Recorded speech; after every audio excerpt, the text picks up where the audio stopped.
अस्सलाम वालेकुम dear students. आज के लेक्चर में हम चैप्टर नंबर 8 से स्टार्ट लेंगे, जो कि है एलिफेटिक हाइड्रोकार्बन्स। हाइड्रोकार्बन्स क्या हैं? Those compounds which contain carbon and hydrogen only are called hydrocarbons. यानी ऐसे तमाम कंपाउंड्स जिसमें कार्बन और हाइड्रोजन मौजूद हो, वो क्या कहलाते हैं? हाइड्रोकार्बन्स। अब हाइड्रोकार्बन्स को मज़ीद वेरियस क्लासेस में क्लासीफाई किया गया है। किन बुनियादों पर किया गया है? पहली चीज़ जो देखी जाती है वो चेन का स्ट्रक्चर कैसा है, साइज़ कैसा है और रिंग की नेचर क्या है। हाइड्रोकार्बन्स को फर्दर दो कैटेगरीज में डिवाइड किया गया है। एक है जी सैचुरेटेड हाइड्रोकार्बन्स और दूसरे हैं अनसैचुरेटेड हाइड्रोकार्बन्स। सैचुरेटेड हाइड्रोकार्बन्स को अगर आप देखें, the hydrocarbons in which valency of the carbon is fully satisfied and no more hydrogen can be attached to it are called saturated hydrocarbons। यानी ऐसे हाइड्रोकार्बन्स जिसमें कार्बन की वैलेंसी फुली सेटिस्फाइड हो और मज़ीद आप कोई हाइड्रोजन वगैरह अटैच ना कर पाएँ। इसके बरक्स जो अनसेचुरेटेड हाइड्रोकार्बन्स हैं, ऐसे हाइड्रोकार्बन्स हैं in which valency of the carbon is not fully satisfied and they contain double or triple bond are called unsaturated hydrocarbons। यानी ऐसे हाइड्रोकार्बन्स जिसमें कार्बन की वैलेंसी फुली सेटिस्फाइड नहीं है और उसमें या तो डबल बॉन्ड होता है या ट्रिपल बॉन्ड मौजूद होता है, तो वो अनसैचुरेटेड हाइड्रोकार्बन्स कहलाते हैं। एलिफेटिक सैचुरेटेड हाइड्रोकार्बन्स को अल्केन्स भी कहते हैं, जबकि जिनमें सिंगल बॉन्ड होता है। जबकि अनसैचुरेटेड हाइड्रोकार्बन्स, इनके अंदर दो कैटेगरीज आती हैं। एक वो जिसमें डबल बॉन्ड हो तो उन्हें अल्कीन्स कहा जाता है, while those containing triple bond उन्हें हम अल्काइंस से मुखातिब करते हैं। ये इस वक्त पूरा एक क्लासिफिकेशन का चार्ट बना हुआ है कि हाइड्रोकार्बन को अगर कैटेगराइज किया जाए तो दो तरह की क्लासेस इससे जनरेट होती हैं, ओपन चेन या एसाइक्लिक हाइड्रोकार्बन्स। दूसरा है जी क्लोज चेन या साइक्लिक हाइड्रोकार्बन्स। अब ओपन चेन फर्दर दो में कैटेगराइज हुआ है। एक को कहते हैं सैचुरेटेड हाइड्रोकार्बन्स, जिसमें अल्केन्स आ जाते हैं और मतलब methane CH4, ethane CH3 bond CH3 वाला स्ट्रक्चर या इससे मिलते जुलती और सीरीज। अनसैचुरेटेड हाइड्रोकार्बन्स में अल्कीन्स आ जाती हैं, अल्कीन्स जिनमें डबल बॉन्ड होता है, like ethene CH2 double bond CH2। और अल्काइंस आ जाते हैं जिसमें ट्रिपल बॉन्ड होता है, और सिंपलेस्ट एग्जांपल इसकी इथाइन है, HC ट्रिपल बॉन्ड CH। और जो क्लोज चेन या साइक्लिक हाइड्रोकार्बन्स हैं, ये रिंग सिस्टम से ताल्लुक़ रखते हैं। या तो ये एलिसाइक्लिक हाइड्रोकार्बन्स होते हैं, जैसे कि ये 6 मेंबर रिंग है और आपके पास साइक्लोहेक्सेन है ये। जबकि इसके बरक्स दूसरी जो कैटेगरी है वो है एरोमेटिक हाइड्रोकार्बन्स की, जो बेंजीन पर मुश्तमिल होते हैं। तो ये आपके पास क्लासिफिकेशन है हाइड्रोकार्बन्स की। अब हम ऑर्गेनिक कंपाउंड्स को नेम देने का सिलसिला स्टडी करेंगे, जिसे नॉमनक्लेचर कहते हैं। नॉमनक्लेचर की अगर बात की जाए तो it is a set of rules to generate systematic names for chemical compounds.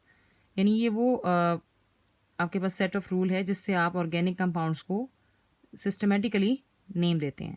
अब नॉमनक्लेचर के दो वेज हैं। पहला है कॉमन या ट्रिवियल नेम्स और सेकंड है आईयूपैक नेम्स। कॉमन या ट्रिवियल नेम्स की अगर बात करें, in early days organic compounds were named on the basis of their. पहल जो नेम जो सिस्टम अडॉप्ट किया जाता था ऑर्गेनिक कंपाउंड्स को नेम देने का, वो था कॉमन या ट्रिवियल नेम। अब इसकी 3 बेसिस थी। या तो नेम हिस्ट्री की बुनियादों पर दिया जाता था, लाइक आपके पास जैसा कि मीथेन है, इसे मार्श गैस कहते हैं, इसलिए कहते हैं कि ये मार्शी एरियाज में पाई जाती है।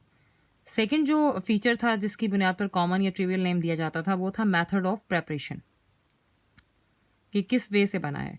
लाइक एसिटिक एसिड, इसका नेम डिराइव होता है लैटिन वर्ड से जिसे एसिटम कहते हैं, और उसको बाय मीन विनीगर कहा जाता है। तीसरी, किसी भी पर्सन के नेम से जो है तशबीह दे दी जाती है। बारबीट्यूरिक एसिड एक एसिड है जिसे नेम दिया गया आफ्टर अ पर्सन बारबरा। तो ये कॉमन वेज हैं जिससे नेमिंग की जाती है। For alkanes with 5 or more carbon atoms, the root word is derived from the Greek or Latin numerals, indicating the number of carbon atoms in a molecule। अब वो structures जिसमें या वो अल्केन्स जिसमें 5 कार्बन एटम्स हैं या उससे ज़्यादा हैं, तो उसमें जो रूट वर्ड होता है, पेरेंट वर्ड होता है, वो ग्रीक या लैटिन न्यूमरल होता है, जिसमें जितने नंबर ऑफ कार्बन एटम्स हैं उतने ही नंबर ऑफ कार्बन एटम्स के साथ एक वर्ड ऐड करते हैं। लाइक इन अल्केन्स में क्या होता है, the name is completed by adding ane as a suffix, यानी एन का लफ्ज ऐड किया जाएगा जितनी भी कार्बन चेन है उसके नाम के एंड पर। लाइक 5 कार्बन की अगर चेन है तो उसको पेंटेन कहेंगे, C5H12। 6 कार्बन चेन है तो उसे हेक्सेन कहेंगे, C6H14। 7 कार्बन कंटेनिंग चेन है तो उसे हेप्टेन कहेंगे, यानी ane is the sign for the alkane class, C7H16 heptane का फॉर्मूला है। ये जो कॉमन नेम का सिस्टम है तमाम आइसोमर्स पर अप्लाई होता है, और इनमें प्रीफिक्सेस भी लगाई जाती हैं 3 तरह की, एन, आइसो एंड नियो, ताकि डिफरेंट वैरायटी के आइसोमर्स को आपस में डिफ्रेंशिएट किया जा सके। जितने भी स्ट्रेट चेन स्ट्रक्चर्स होंगे उन्हें एन से तशबीह दी जाती है, और जो ब्रांचिंग वाले होंगे उन्हें आइसो, और नियो फॉर्म होती है जब कार्बन फुली जो है 4 ग्रुप्स के साथ जो है अटैच हो जाता है। तो ब्यूटेन की अगर आप फॉर्म देखें तो आपने प्रीवियसली पिछले चैप्टर में ये स्टडी भी किया है कि ब्यूटेन 2 आइसोमर्स बनाता है। अगर स्ट्रेट चेन में ये लिंक हो तो एन ब्यूटेन, अगर ब्रांच की फॉर्म में हो तो ये आइसोब्यूटेन कहलाएगा। इसी तरह पेंटेन के 3 आइसोमर्स होते हैं, इसमें 5 कार्बन चेन है आपके पास, स्ट्रेट है तो ये एन है, अगर ब्रांचिंग आ गई है तो आइसो है, और अगर आपके पास कार्बन सेंट्रली लिंक्ड है विद 4 कार्बन के साथ तो ये नियो फॉर्म है। तो ये आपके पास कॉमन नेम्स का सिलसिला है। अब कॉमन नेम्स में आपके पास वो आप अल्कीन का देख रहे थे, इसी तरह अल्कीन्स में भी कॉमन नेम का सिलसिला होता है कि उनके नाम के एंड पर अल्कीन के नाम के एंड पर एन हटाकर आइलीन लगा देते हैं। Ylene is the sign for the double bond. Like ये 2 कार्बन वाला स्ट्रक्चर है और डबल बॉन्ड है तो इसे इथाइलीन कहेंगे। 3 कार्बन वाले स्ट्रक्चर को प्रोपाइलीन कहेंगे, और अगर 4 कार्बन वाला स्ट्रक्चर है तो ब्यूटाइलीन कहलाएगा अगर स्ट्रेट होता, लेकिन क्योंकि ये लिंक्ड है in the form of branch तो ये आइसोब्यूटाइलीन है। तो ये कॉमन नेम्स का सिलसिला होता है अल्केन और अल्कीन के लिहाज से नाम देने का। अब इसके कुछ डिसएडवांटेजेस हैं। जो प्रीफिक्सेस होती हैं एन, आइसो एंड नियो, ये कॉम्प्लेक्स मॉलिक्यूल के साथ वर्केबल नहीं है, यानी हम बड़े पैमाने पर कॉम्प्लिकेटेड मॉलिक्यूल्स के साथ डील नहीं कर सकते अगर हम कॉमन रूल्स को फॉलो करें, कॉमन नेम्स के रूल को अडॉप्ट करें। दूसरा एक और डिसएडवांटेज है कि कॉमन नेम्स हमें कम से कम इंफॉर्मेशन देते हैं कंपाउंड के स्ट्रक्चर के हवाले से। सो ये 2 ऐसे डिसएडवांटेजेस हैं जो कॉम्प्लेक्स मॉलिक्यूल के साथ वर्केबल नहीं है, तो इसका स्कोप लिमिटेड है। अब एक दूसरा वे है नॉमेनक्लेचर का जिसे आईयूपैक नेम के नाम से जाना जाता है। 1889 में सबसे पहले इंटरनेशनल केमिकल कांग्रेस आईसीसी ने ऑर्गेनिक कंपाउंड्स को सिस्टमैटिकली नाम देने का एक सॉल्यूशन प्रिपेयर किया, जिसे 1892 में मज़ीद प्रोग्रेस किया गया और एक इनकम्प्लीट रिपोर्ट जिनेवा में एक्सेप्ट की गई। फर्दर 1930 के अंदर इंटरनेशनल यूनियन ऑफ केमिस्ट्री, जिसे आईयूसी कहते हैं, इसने एक मॉडिफाइड रिपोर्ट तैयार की जिसे लीग रूल्स कहा जाता है। This report was further modified by International Union of Pure and Applied Chemistry IUPAC in 1947। 1947 के अंदर जो 1930 में लीग रूल्स प्रेजेंट किए गए थे उनको मज़ीद उस रिपोर्ट को मॉडिफाई किया गया और प्रेजेंट किया गया।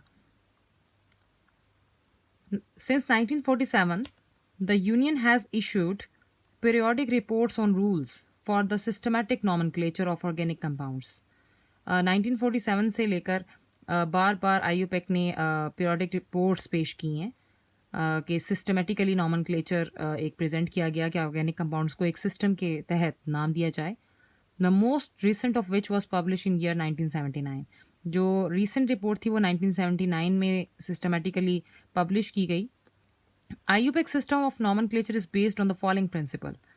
आईयूपैक सिस्टम ऑफ नॉमेनक्लेचर का एक प्रिंसिपल था, एक एजेंडा था कि each different compound should have a different name, कि हर डिफरेंट कंपाउंड का एक डिफरेंट नेम होना चाहिए और बाय दैट नेम हम उस कंपाउंड को रिकग्नाइज करेंगे।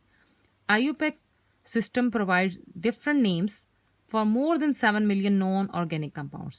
तो इस सिस्टम के तहत 7 मिलियन से ज़्यादा ऑर्गेनिक कंपाउंड्स को सिस्टमेटिकली नेम दिया गया। तो this is the naming system. In the next lecture हम मज़ीद नॉमनक्लेचर के हवाले से, रूल्स के हवाले से स्टडी करेंगे। और अब तक जो सिस्टम चल रहा है वो आईयूपैक सिस्टम चल रहा है, डिफरेंट ऑर्गेनिक कंपाउंड्स को नेम देने का। This is all about for today. Best of luck.